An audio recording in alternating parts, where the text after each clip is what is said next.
आज आपके सामने है class 6 English reader chapter number 3 Katie walks again. Chapter के टाइटल का मतलब है कैटी फिर से चली। इस कहानी में कैटी का एक 12 साल की लड़की है जिसका एक एक्सीडेंट हुआ था और अब कुछ समय के लिए उसे व्हील चेयर का इस्तेमाल करना होता है। कहानी में हम जानेंगे कि कैटी के ने साहस और दृढ़ संकल्प के साथ अपने आप को खड़ा किया और फिर से चलने लगी। तो शुरू करते हैं अब कहानी को। एक दिन क्लोवर और एल्सी नीचे काम करने में व्यस्त थी। तभी कैटी की बेल की अचानक और अजीब तरीके से बजने से ये दोनों घबरा गई।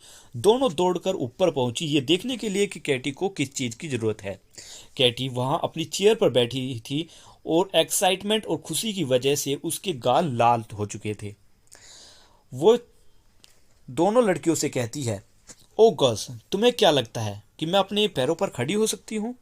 क्लोवर और एल्सी उनकी उसकी बात को सुनकर हैरान होती हैं और पूछती है, क्या तुम क्या कहना चाहती हो?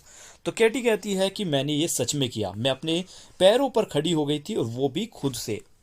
दोनों लड़की कैटी की इस बात को सुनकर हैरान रह गई। उनके मुंह से कुछ शब्द ना निकले। तभी कैटी भी अपनी बात को जारी रखते हुए कहती है कि तुम्हें पता है कि ये एकदम से हो गया। अचानक मुझे ख्याल आया कि अगर मैं कोशिश करूं तो शायद मैं खड़ी हो सकती हूं।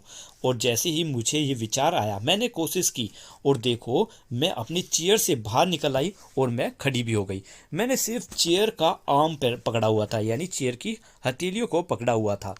मुझे पता भी नहीं चला कि मैं फिर से कब बैठ गई। मैं थोड़ा घबरा गई थी।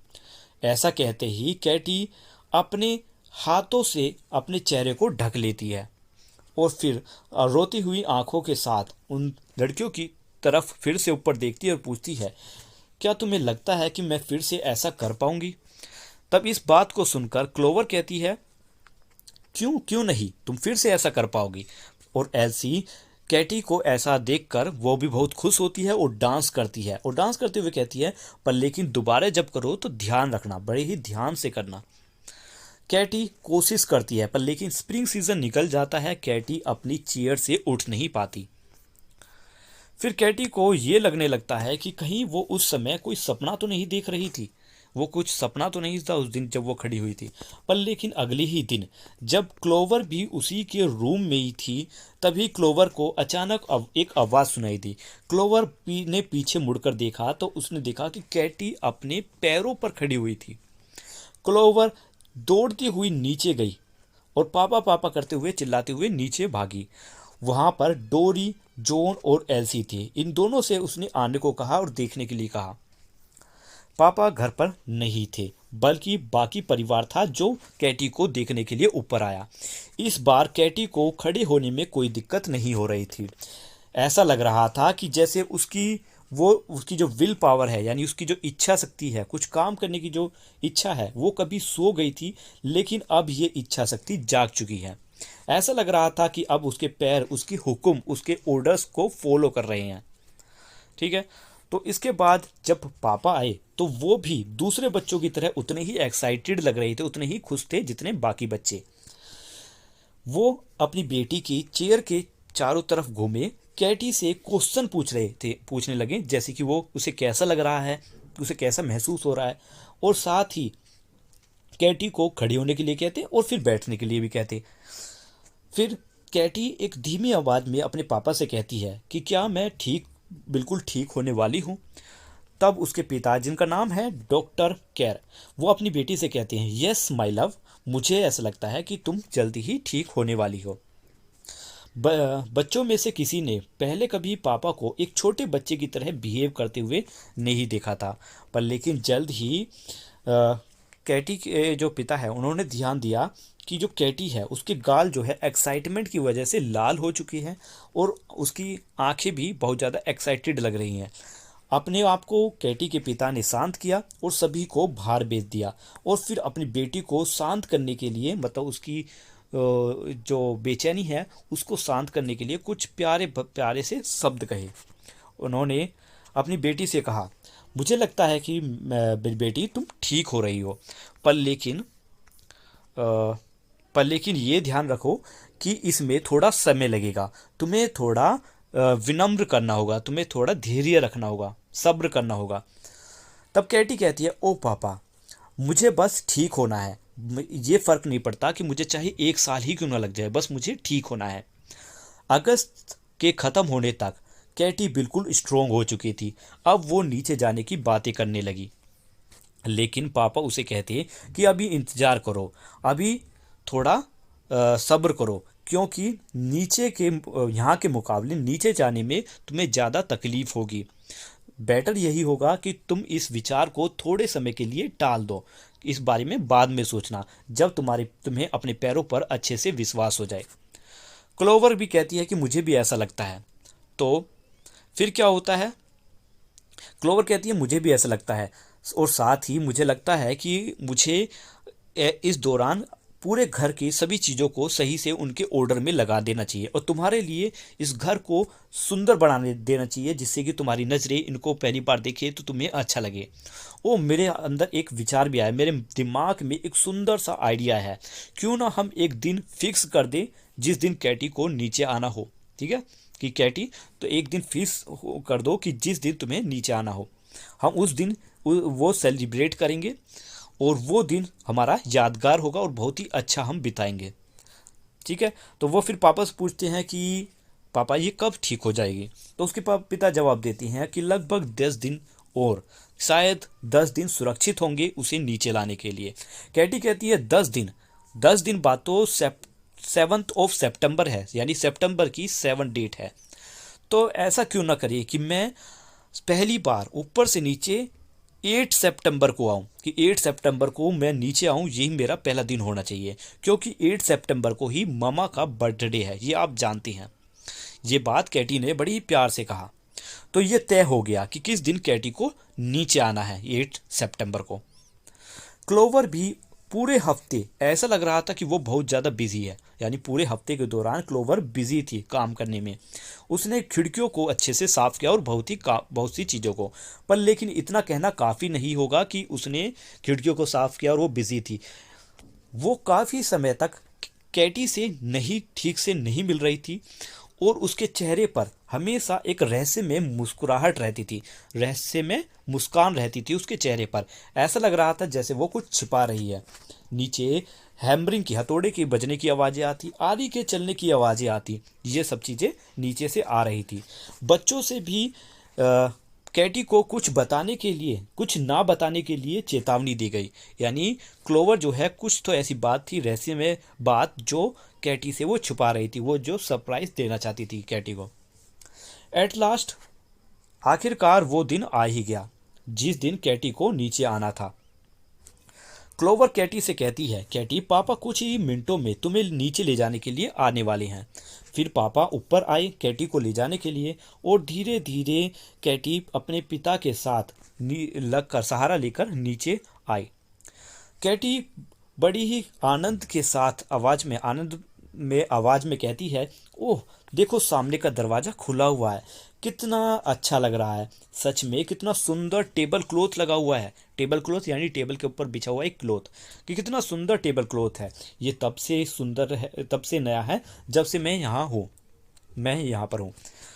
तो अभी फिल फिल जिसे किसी बात की ज़्यादा जल्दी थी, ठीक है, वो बेचैन हो रहा था, इसलिए वो कहता है फिल कि रुको मत, आगे बढ़ो, इन चीज़ों को मत देखो, ये सब चीज़ नई नहीं है, ये तब से यहाँ है जब से हम यहाँ पर रहते हैं, यानी ये काफ़ी समय से यहीं पर है टेबल क्लॉथ। तो तुम यहाँ पर रुको मत और आगे बढ़ो, चलो चलो पार्लर वाले कमरे में बढ़ो। अब यहाँ पे पार्लर वाला कमरा कौन सा है? एक सीटिंग रूम है, जहाँ पर गेस्ट वगैरह या फिर कोई रेस्ट करने की एक कमरा। तो पार्लर रूम में चलो, कैटी से वो कहते हैं। तो पापा भी कहते हैं हाँ बिल्कुल, डिनर अभी तक तैयार नहीं हुआ है, और तुम्हें थोड़ा रेस्ट भी मिल जाएगा, क्योंकि तुम ऊपर से नीचे तक आई हो तो शायद तुम थक गई होगी। आज तुमने सच में तारीफ वाला काम किया है कैटी, क्या तुम थक चुकी हो? तो कैटी जवाब देती है, बिल्कुल भी नहीं थकी, मुझे तो लगता है कि ये तो मैं अकेले भी कर सकती थी। ओह देखो बुक केस, इसकी मरम्मत कर दी गई। अब देखो बुक केस क्या है, एक अलमारी है जिसमें बुक्स को लगाया जाता है। तो उसे कैटी देखकर कहती है कि सच में अलमारी को भी अच्छे से मेंटेड कर दिया है, मतलब उसकी भी मरम्मत कर दी है। तो देखो कितनी अच्छी लग रही है, देखने में सुंदर लग रही है। फिर से फिल जो जो अपना जो अपना धैर्य खो रहा था, बेचैन हो रहा था, उसे किसी बात की जल्दी थी, तो वो कहता है रुको मत, इंतजार मत करो, चलो आगे बढ़ो। तो इतना कहते ही, सुनते ही कैटी और उसके पिता आगे बढ़ते हैं। पापा सामने का पार्लर डोर का दरवाज़ा खोलते हैं। कैटी सबसे पहले रूम में अपना कदम रखती है। जैसे ही वो अपना एक कदम रूम के अंदर रखती है, उस अंदर कुछ ऐसा देखती है जिसे देखकर उस कैटी के चेहरे का रंग उड़ जाता है। कैटी सहारा लेने के लिए दरवाजे की कुंडी को पकड़ लेती है, पर लेकिन ऐसा क्या था जो उसे देखकर उसके चेहरे का रंग उड़ गया। ये ना तो रूम था जिसे देखकर उसके चेहरे का रंग उड़ा, ना ही उस रूम के पर्दे थे, ना ही उस रूम में रखे फूलों के गुलदस्ते थे, ना ही वहाँ पर बड़ी बड़ी सुंदर सुंदर खिड़कियाँ थी जिनकी देखकर उसका रंग उड़ा था, ना ही वो विंडो थी जिसमें से सूरज की रोशनी आ रही थी और काउच पर गिर रही थी, ना ही टेबल जो वहाँ पर रखे हुए थे उसके लिए, वो भी नहीं। ये तो कुछ और ही था जिसके देखकर उसके चेहरे का रंग उड़ा था। वहीं पर एक सोफा रखा हुआ था, सोफे पर एक तकिए के सहारे उसकी कजिन हेलन लेटी हुई थी। हेलन ने अपनी नज़रों को घुमाया और दरवाजे की तरफ देखा। दरवाजे की तरफ जब देखा तो उन्हें वहां पर कैटी नजर आई। कैटी को देखकर कजिन हेलन ने अपनी बाहों को खोल लिया, अपने हाथों को अच्छे से खोल लिया।